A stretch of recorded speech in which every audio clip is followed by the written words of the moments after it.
खनिक ने अनजाने में दीवार में छेद किया। मुड़ते ही पिंजरे में शुभंकर मृत मिला। व्यक्ति का चेहरा बदला। सबको गुफा से बुलाया, फिर विध्वंसक को बुलाया गया। सबको पीछे हटाया, घुटने टेक कर प्रार्थना की, फिर दृढ़ता से अंधेरे में उतरा। अप्रत्याशित रूप से अंदर एक मकबरा छिपा था। गैस जांचने विध्वंसक ने बांस पर मोमबत्ती जलाई, आगे बढ़ाया। लाओ, मानव डिटेक्टर बना। पत्थर के पीछे कंकाल हाथ देखा, डर कर भागा। मोमबत्ती गैस से मिली।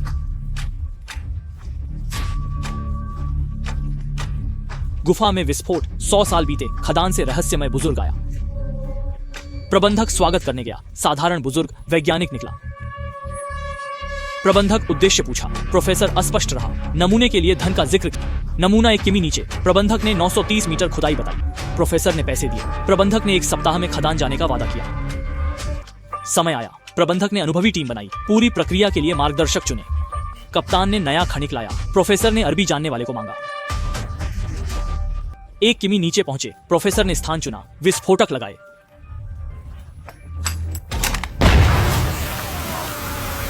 छोटा छेद बना। सब रस्सी से उतरे। नीचे पुरानी खान घाटी मिली।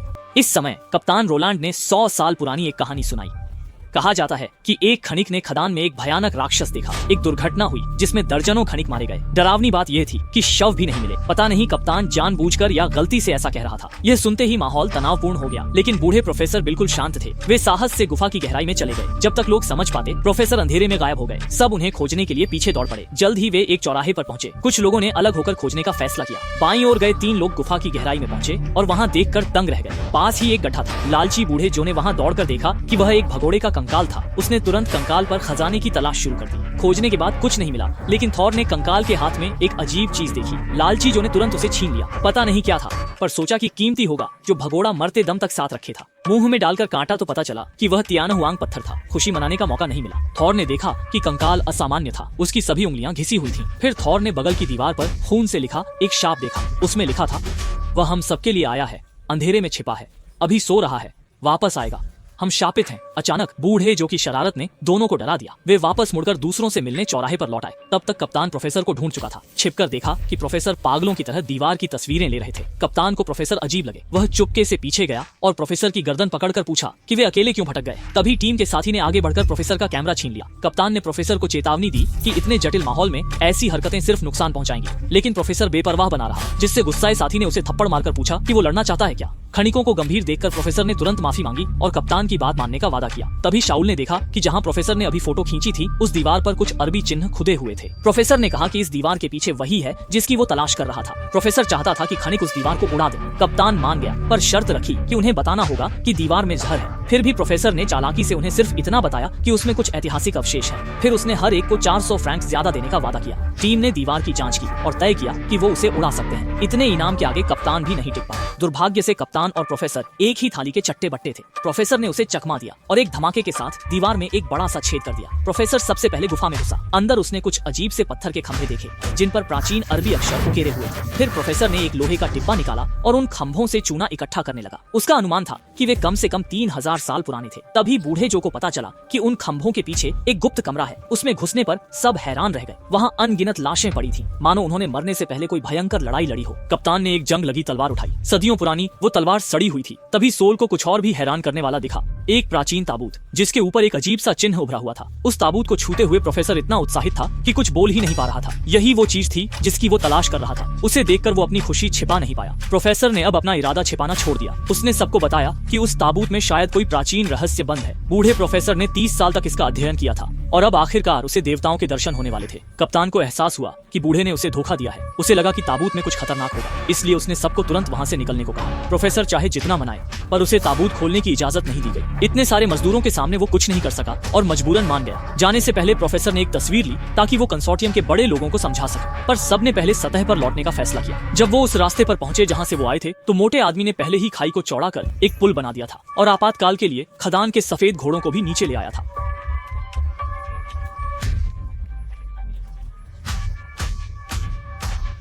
कौन जानता था कि नेक इरादों से बुरे काम होते हैं।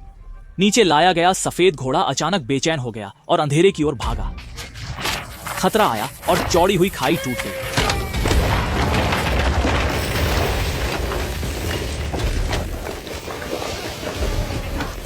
धुआं छंटने पर सिर्फ सन्नी को चोट लगी, जो गिरे तख्ते की चपेट में आ गया था। लोगों ने सन्नी को बचाया और देखा कि उसके पैर टूट गए थे। दर्द की चीखें गुफा में गूंजी, पर और बुरा होना बाकी था। कप्तान रोलांड ने देखा कि खाई पूरी तरह बंद हो गई थी। हिंसा का उपयोग नहीं किया जा सकता था। दोबारा गिरावट होने पर सब यहीं दफन हो जाते। निराशा फैल गई। इस बार प्रोफेसर ने उन्हें बुरी तरह फंसाया था। कप्तान गुस्से में प्रोफेसर को मारना चाहता था। प्रोफेसर ने गड्ढा नहीं बनाया था। अच्छा हुआ बूढ़े जो ने कप्तान को रोका, वरना वह प्रोफेसर को मार देता। शांत होकर कप्तान ने दल को 2 भागों में बांटा। एक निकास ढूंढने गया, दूसरा सन्नी की देखभाल के लिए रुका। कप्तान ने सन्नी की बेल्ट निकाली और उसे ढंकने में मदद की। फिर चुपके से उसकी हड्डियां जोड़ी। बूढ़ा जो और मोटा आदमी तेजी से भागे। सोल पीछे रह गया और अंधेरी गुफा में खो गया। वह फिर से पत्थर के स्तंभों वाले द्वार पर लौट आया। अचानक गुफा में आवाज आई। सोल ने हिम्मत करके अंदर देखा, पर सिर्फ पत्थर के स्तंभ दिखे। तभी सोल डर से लगभग मुंह गया। जब देखा कि बूढ़ा जो है, तो उसने अपना मूत्र रोक लिया। बूढ़े जो ने सोल को अकेले देखा और चेताया कि जो देखा उसके बारे में चुप रहे। फिर उसे गुफा के गुप्त कमरे में ले गया। मोटा आदमी ताबूत को खोल रहा था। सोल भ्रमित था। कप्तान ने उन्हें निकास ढूंढने को कहा था, पर वे धन की खोज में थे। बूढ़े जो को लगा कि ताबूत में रहस्य छिपा है, इसलिए उसमें बहुमूल्य वस्तुएं होंगी। मोटे और बूढ़े जो ने मिलकर ताबूत हिलाया, पर वह टस से मस न हुआ। सोल को भी बुलाया, फिर भी तीनों मिलकर ताबूत न हिला पाए। थक हार कर बूढ़ा जो और मोटा सीढ़ियों पर बैठ गए। तभी सोल को ताबूत पर एक ताला छेद दिखा, जो सोने के खोजी की चीज जैसा लगा। बैग में ढूंढकर उसने वो चीज छेद में डाली।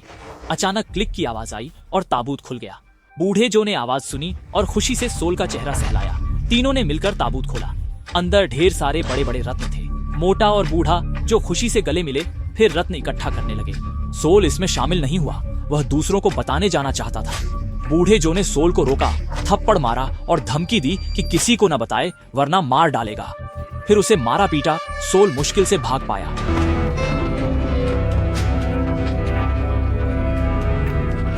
डरा हुआ सोल छिपकर रोने लगा। ऐसी खुशी गुस्सा उसने कभी नहीं देखा था। बूढ़ा जो बेशर्मी से पेशाब कर रहा था, मोटा रत्नों को देख रहा था। बूढ़े जो ने सिगरेट जलाई, दोनों रत्न बांटने लगे। खनकती आवाजें सुनकर हंसने लगे। अचानक ताबूत से एक बड़ा पंजा निकला, फिर एक कंकाल उठ बैठा। मोटे ने अजीब आवाज सुनी। दोनों मुड़े। उनकी आंखें बूढ़े जो की आत्मा से चमक रही थी।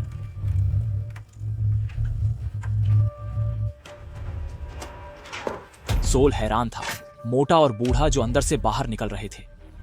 वे इतनी तेजी से भागे कि खरगोश भी पीछे रह गए। सोल भी भाग गया। कप्तान ने देखा तीनों हड़बड़ाकर भाग रहे थे, जैसे उन्होंने भूत देख लिया हो। कप्तान ने पूछा, क्या हुआ? जो ने कहा, ताबूत खुला, राक्षस भागा। कप्तान को विश्वास नहीं हुआ। सन्नी ने डर से मोटे आदमी की ओर इशारा किया। सबने देखा, वह हुड में था।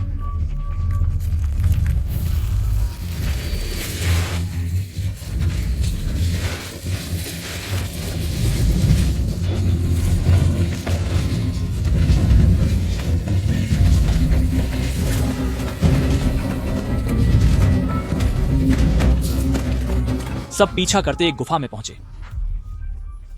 बैग मिला, खून का निशान था। मोटे को मृत पाया।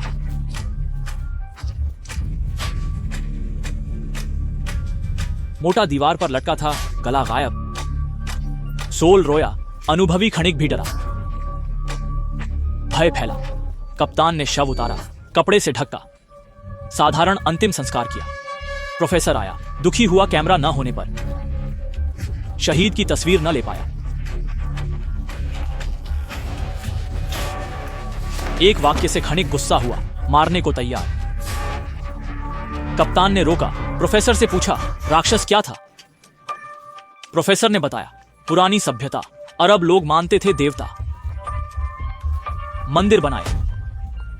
प्रोफेसर हमेशा उलझा रहा। नोटबुक में गुफा का नक्शा था, बहुत साहसी था। सोल ने पाया गुफा गोल है। राक्षस शायद शुरुआती जगह लौटा। जो को याद आया, सन्नी अकेला पड़ा है, टूटी टांग के साथ। सन्नी जमीन पर लेटा था। अचानक पास से आवाज सुनी। अंधेरे में कुछ नजदीक आ रहा था। वो खनिक का दीपक पकड़ना चाहता था, पर उसकी पहुंच से बाहर था। सन्नी ने प्रोफेसर का कैमरा उठाया। फ्लैश में उसे राक्षस जाता दिखा। सन्नी बुरी तरह डर गया। दिल धड़कने लगा। सन्नी ने मुड़कर देखा। अंधेरे में राक्षस दिखा। अंधेरे में राक्षस सन्नी के भाई बहन थे। अंधेरे में राक्षस सन्नी के भाई बहन थे। अंधेरे में राक्षस सन्नी के भाई बहन थे। जब सब लौटे, स्ट्रेचर पर सन्नी गायब था। दूर रोशनी में एक डरावना दृश्य दिखा। कंकाल राक्षस इंसान जैसा नहीं लगता था। कंकाल राक्षस ने सन्नी का गला जकड़ लिया। फिर उसने सन्नी का पेट पकड़ा, जैसे सबको चिढ़ा रहा हो। सबके सामने उसने सन्नी के पेट पर मारा।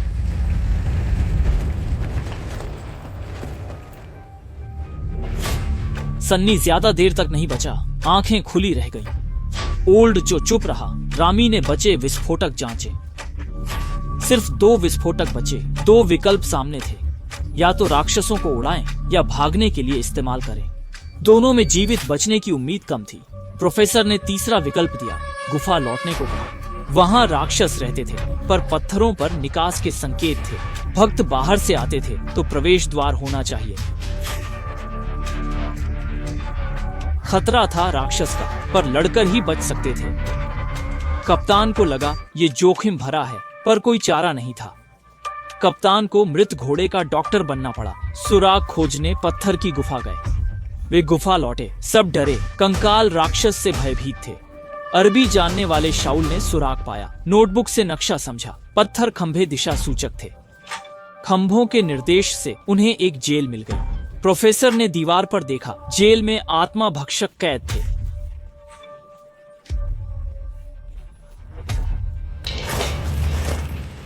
सब तनाव में थे, जरा सी हलचल से डर जाते। जल्द निकास ढूंढना था।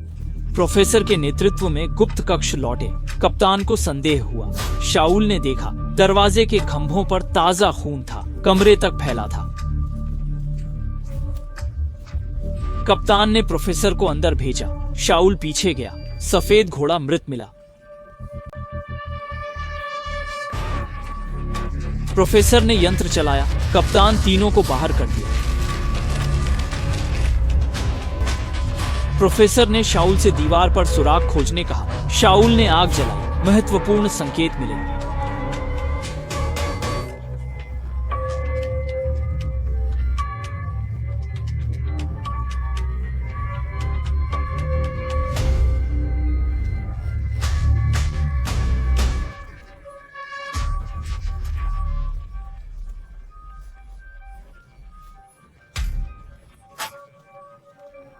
आत्मा त्यागी लोगों को आत्मा भक्षकों को खिलाया जाता, अमृतत्व पाने की आशा में। शाउल ने देखा, आंगन के नीचे उलटे अक्षर थे, बाहरी खंभों जैसे। प्रोफेसर समझा, आंगन प्रवेश और निकास दोनों था। अब वे निकल सकते थे। शाउल उत्साहित था। तभी देखा, मृत घोड़ा हिल रहा था। शाउल जम गया। कंकाल राक्षस घोड़े से निकला, दोनों पर झपटा। अप्रत्याशित रूप से प्रोफेसर बिल्कुल नहीं डरे। कंकाल राक्षस से बात की, जो अजीब आवाज में जवाब दिया। प्रोफेसर मोहित होकर राक्षस को गले लगाया। सोल पूरी तरह स्तब्ध रह गया।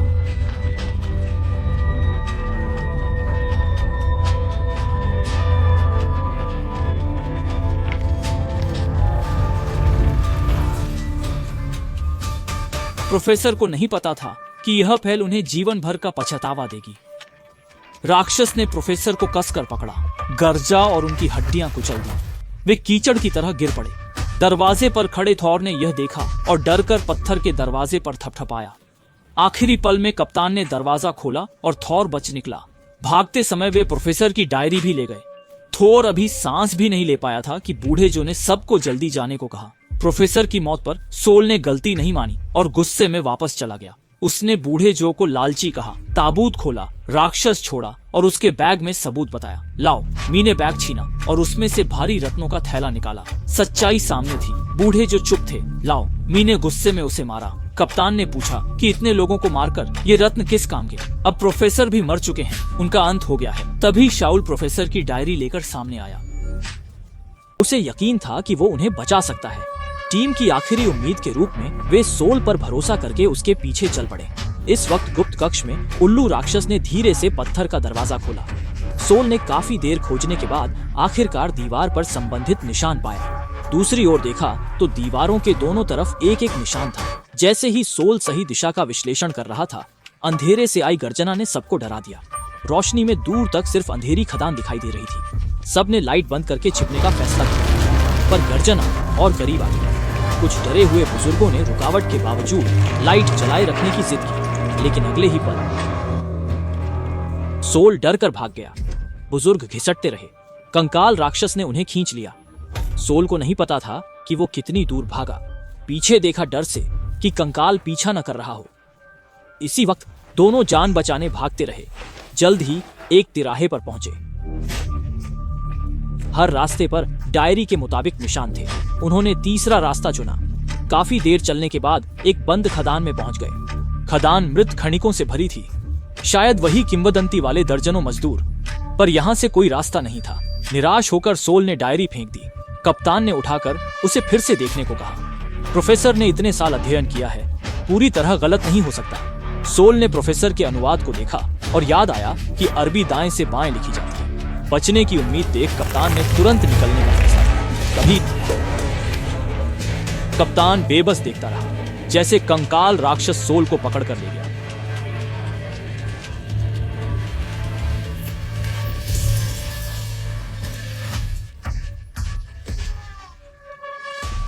शांत होकर कप्तान ने बचे विस्फोटक बांधे, भार छोड़ा और डायरी लेकर गुफा लौट आया। डायरी के निशानों के अनुसार दिशा खोजते हुए कप्तान ने आखिरकार आंगन का स्थान पा लिया। विशाल हड्डियों के ढेर के ऊपर आंगन था। कप्तान हंसा और आखिरकार जीवित बाहर निकल गया। दूसरी ओर थोर को कंकाल राक्षस ने नहीं मारा था। वह जागा, चारों ओर देखा, नहीं जानता था कहां, और सामने का दृश्य देखकर चौंक गया। थोर एक खुदी हुई सुरंग में घुसा और उसे पार किया। अंदर एक विशाल लाल महल था, अजीब लाल रोशनी से भरा। गड्ढों में लाल गर्म हड्डियां थीं। थोर स्तब्ध रह गया। पीछे मुड़कर देखा, कंकाल राक्षस सिंहासन पर बैठा था, हाथ में जीवित बूढ़ा जो। थोर ने उन्हें छोड़ने की विनती की। कंकाल धीरे से उठा, बिना जमीन छुए थोर की ओर बढ़ा। थोर ने राख में खंजर महसूस किया। कंकाल को पास आते देखता रहा। कंकाल लगातार घूमता रहा, घूमता रहा, घूमता रहा, घूमता रहा, घूमता रहा।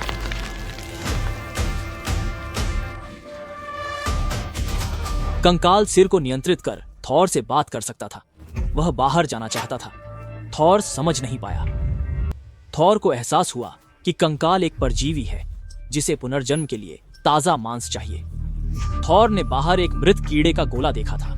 थॉर ने सहमति का नाटक किया, खंजर छिपाया और कंकाल को पुनर्जन्म की अनुमति दी। जैसे ही कंकाल थॉर को निगलने वाला था, थॉर ने उसके चेहरे पर खंजर से वार किया।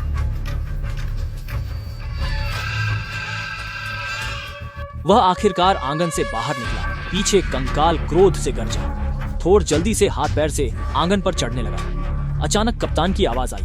दोनों ने उसका हाथ पकड़कर आंगन में प्रवेश किया। ऊपर प्रकाश देखकर बाहर निकलने पर नया जीवन मिलेगा। कप्तान ने विस्फोटक लगाए। ऊपर चढ़कर कंकाल के आने का इंतजार किया। कंकाल नीचे से आ रहा था। तभी पता चला कि डेटोनेटर गायब है। थोर ने देखा, डंडा नीचे दरार में गिर गया था। अब केवल एक बच सकता था। थॉर ने विस्फोट करने का फैसला किया ताकि कप्तान बच जाए। कंकाल को करीब आते देख थॉर ने डेटोनेटर पकड़ लिया। डर और अनुभवहीनता से थॉर कांप रहा था। कप्तान भी नीचे आया। अकेले भागने के बजाय थॉर की मदद की। कंकाल उनके पैरों तक पहुंच गया। कप्तान ने थॉर के साथ मरने का फैसला किया।